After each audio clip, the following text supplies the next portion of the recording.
La gara competitiva Corriamo in Salute, disputata nel quartiere Seragino di Sulanu, è stata vinta da Maurizio Leppoli dell'Atletica Donianova, che ha tagliato per primo il traguardo dopo 6 km di corsa e con l'arrivo nel centro commerciale I Mulini.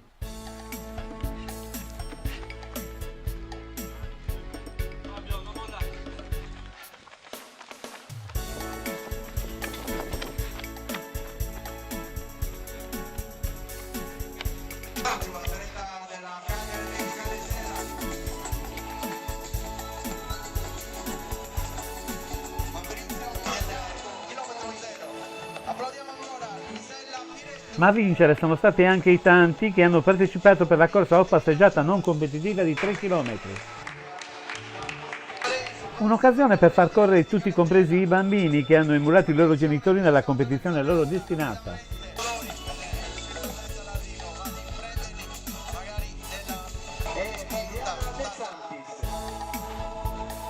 La terza edizione di Corriamo in Salute, organizzata dalla WISP, dall'SD Cagliari e dal centro commerciale I Mulini e che ha visto un buon afflusso di pubblico, si è conclusa con la premiazione dei vincitori e di molti partecipanti, seguita poi da un rinfresco.